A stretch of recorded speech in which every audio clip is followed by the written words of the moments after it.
c'est le Pixel XL, 6,3 pouces de grandeur. Pixel 3 XL. Exactement. Je vous présente l'appareil photo. 12 mégapixels sur la caméra derrière, 2 x 8 mégapixels sur la caméra d'en face. C'est un appareil photo simple. Capteur simple derrière. Capteur simple derrière, oui, pour mesurer la profondeur, la largeur de champ. Et devant, on a un double 2 x mégapixels. Qui va influencer bien sûr sur une des fonctionnalités que je vous présenterai juste après, qui est le selfie group, excusez-moi. La particularité de ce portrait, c'est qu'elle va vous permettre de choisir deux types de fonds sur votre téléphone. Le fond un peu flouté et le fond normal. Donc ça c'est la photo normale, la photo un peu floutée pour donner plus d'emphase et plus de beauté au visage que vous avez. Vous allez pouvoir prendre la photo au meilleur moment, ce qu'on appelle top shot. Par exemple, ça prend plusieurs photos. Ça va prendre plusieurs photos dans l'intention de prendre la photo, donc plusieurs photos, et ensuite le traitement AI va pouvoir vous proposer la photo qui correspond le mieux en fonction de plusieurs choses, le sourire, le regard, la profondeur de champ et la photo floutée. Donc toujours faire attention à ce que le motion active soit bien activé. Hop. Donc là on va aller dans l'appareil photo, on va lever vers le haut. Et voici toutes les photos qui ont été prises. Celles avec des points vont être celles qui sont proposées par l'AI. Donc celle-là, celle-ci ou celle-ci. Est-ce qu'il peut choisir automatiquement? Là, il peut choisir automatiquement. Alors, il va faire que des propositions. Il ne va pas enregistrer toutes les photos. C'est à vous, après, de faire le choix d'enregistrer telle ou telle photo. Donc, vous pouvez très bien prendre les photos qui sont proposées par le téléphone, mais vous pouvez très bien choisir celle-là si vous le voulez. Ça, libre à vous. Donc, mettons je vais celle-là. Hop, j'enregistre une copie.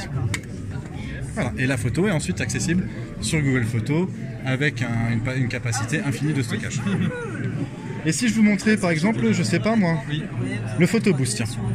Le Photo Boost c'est intéressant parce que ça a été très rapidement présenté dans la keynote, mais en fait ça permet de pouvoir prendre automatiquement la photo à partir du moment où on sourit, on fait une grimace ou on regarde intensément l'appareil. Là il a vu que j'ai souri, il a pris la photo. Peut-être une autre configuration, par exemple sur la vidéo. Alors, la vidéo, ça va être un peu dur à démouiller là-dessus. En fait c'est le focus automatique. Par exemple, on va prendre ma main.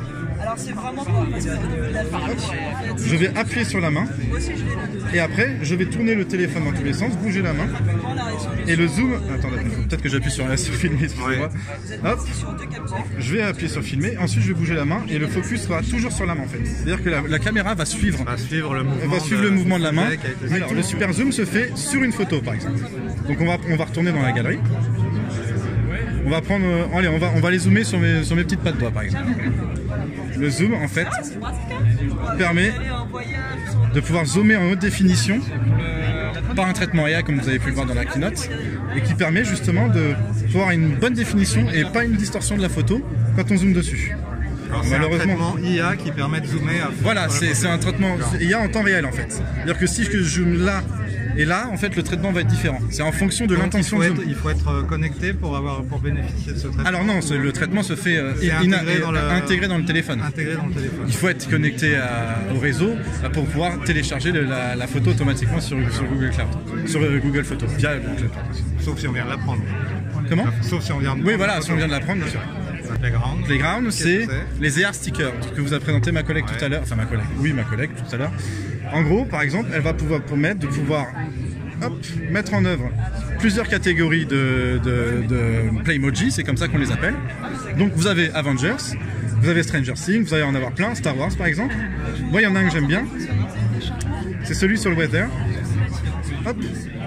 Et là, je vais décider de le positionner ici. Hop. Si j'en mets un deuxième, hop. Donc vous avez un son, peut-être que vous l'entendez pas très bien. Voilà, et je vais pouvoir après faire du contenu, bouger dans la pièce comme ça. D'accord. Et quand je reviens sur l'endroit, je les retrouve. Et là, ils sont en train d'interagir les uns avec les autres. C'est une sorte de réalité augmentée en fait. C'est de la réalité augmentée, exactement. C'est censé faire quoi? En fait, l'emoji s'adapte aux expressions de votre visage. D'accord. Normalement, ça marche. Par exemple, si voilà, ça marche avec un peu de retrait. Je faisais la tête, l'emoji s'est mis à bouder. Okay. Si par exemple, on va retourner sur la caméra frontale. Les emojis vont pouvoir interagir entre eux. Si je mets Stranger Things, si je mets Eleven ici, hop, je vais la réduire un peu. Ah, j'en ai mis 2. Elle, je vais l'enlever. Hop là. Et si je mets le Demogorgon, elle va interagir. Devant. Hop. Vous allez voir qu'elle va interagir et qu'elle va se battre avec lui. J'ai pas la bonne texture encore. Hop.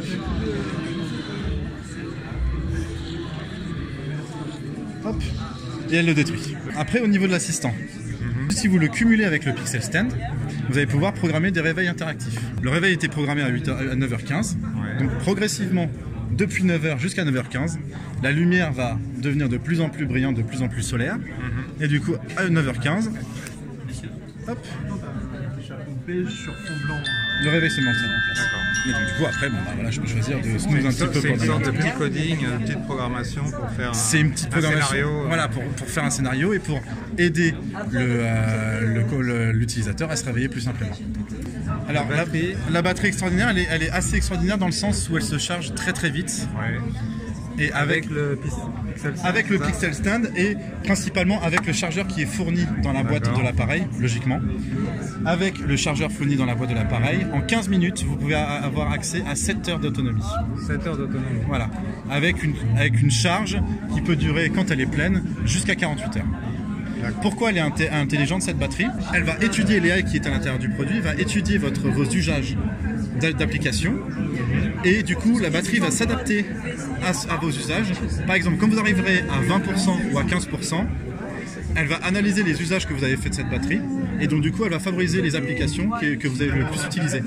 Si par exemple vous étiez sur Instagram et l'équipe par exemple, et que vous avez l'habitude de vous balader sur Instagram et l'équipe, mais que par exemple Facebook et le Figaro vous ne les utilisez pas du tout, et ben à 15% ou 20%, ça dépend de vous, vous allez pouvoir décider, la batterie va automatiquement favoriser l'exploitation de l'équipe et la première utilisation. Et du coup les autres applications. C'est là qu'intervient l'IA. Voilà, c'est là qu'intervient l'IA. C'est justement sur l'utilisation de la batterie en elle-même. L'intérêt du Pixel Stand, c'est que vous prenez le téléphone, vous le posez. Et là, vous allez avoir accès à l'assistant et à des routines. Par exemple, je veux ma journée. Alors là, ce sera une démo assez spéciale parce que j'ai rien setup dessus. Oui. Mais si par exemple j'avais rentré mon setup, j'aurais pu avoir accès à mon calendrier, etc. C'est pas le cas parce que c'était pas utilisé pour des mots. Donc par exemple, si je dis ma journée, hop, je vais avoir. Raphaël, il est 18h38. Actuellement, à Paris, il fait 22 degrés avec du soleil. On annonce 17 degrés avec un ciel dégagé. Je vous souhaite une journée fantastique. Voilà, je vais juste couper parce qu'on va voir les actualités. On a accès à ça quand le smartphone est verrouillé. Exactement. Exactement. Pour le poser sur le stand, il est conseillé de le verrouiller. Hop, verrouillé automatiquement. Il se met en charge et ensuite l'interface Pixel Stand se met en place. Donc, bien-être numérique. Il y a beaucoup d'études qui montrent que beaucoup de personnes sont très soucieuses exactement de leur bien-être numérique. Donc nous on a mis à disposition la possibilité de pouvoir voir combien de temps on passe sur chaque application, comment ça se passe, etc. Donc c'est très simple, vous allez dans les réglages et ensuite vous scrollez vers le bas jusqu'à bien-être numérique. Vous cliquez dessus, de facto vous allez avoir un espèce de camembert qui va vous dire ok, aujourd'hui vous avez passé 37 minutes sur votre téléphone, ce qui est très très peu, hein, je viens juste de l'ouvrir, très peu, et sur ces 37 minutes vous avez passé tant sur les paramètres, tant sur les Google, tant sur l'appareil photo, etc. Vous avez reçu 30 notifications, ce qui n'est rien. Et vous l'avez déverrouillé 21 fois. Ça va, vous êtes en bonne santé. Pour l'instant, je suis en bonne santé. C'est très très bien. Ensuite, vous pouvez, par exemple, activer le mode chute. Le ch, ce qu'on entendait dans la keynote. Ce qui vous permet en fait de pouvoir, quand je le mets comme ça, ne plus recevoir aucune notification. Donc, plus d'appels, plus de pop-up notifications, etc. La dernière chose que je vais vous montrer là-dessus, c'est le mode sommeil.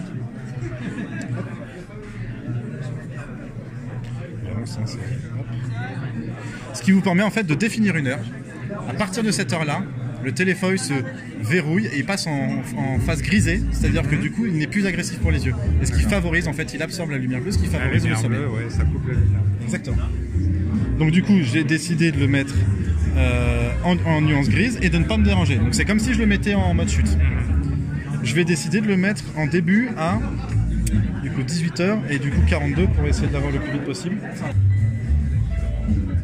Ça peut être très long, 1 minute quand tu fais une démo. Ah oui, 1 minute, c'est sûr. Alors bien sûr, je vais continuer à vous expliquer, bien sûr. Dans ce mode sommeil, on peut définir quel type de notification on veut recevoir, etc. Je vais les notifications. Voilà, bah, la minute est passée, je suis devenu en mode gris. Donc ça aura plusieurs effets. Déjà, c'est plus agressif pour les yeux. Et ça va peut-être plus vous pousser à moins utiliser votre téléphone. Vous n'avez pas envie de regarder des vidéos, etc. quand c'est en noir et blanc. Donc du coup, là, je peux quand même si je suis en mode sommeil, décider que le mode sommeil n'impacte pas, par exemple, Gmail. Ou qu'il n'impacte pas d'autres applications.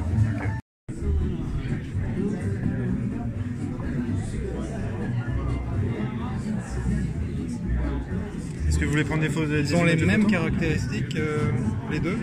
L'intérêt, c'est d'avoir copié-collé les mêmes caractéristiques dans le même téléphone, dans les deux téléphones. Il y a juste l'écran qui... L'intérêt pour vous, voilà, c'est d'adapter votre téléphone à vos usages. Donc, si vous êtes quelqu'un qui a l'habitude d'avoir des grands écrans, etc., le Pixel XL vous conviendra beaucoup mieux. Le Pixel 3 normal n'a pas d'encoche, le Pixel XL a une encoche pour des raisons techniques en fait. C'est que techniquement, on n'est pas encore capable de pouvoir passer les caméras en dessous de l'écran. Peut-être qu'un jour ce sera possible le cas. Pour l'instant, ce n'est pas possible. Donc, montrez-moi votre shortcut. Voilà, le téléphone est verrouillé. J'ai envie de le mettre en mode appareil photo. Juste double-clic sur le bouton d'interruption. Et là, j'ai envie de faire un selfie. Et ben, hop, 2 coups de poignet. Et je passe en selfie direct. C'est quoi comme matière? C'est du verre. Du verre? Ouais.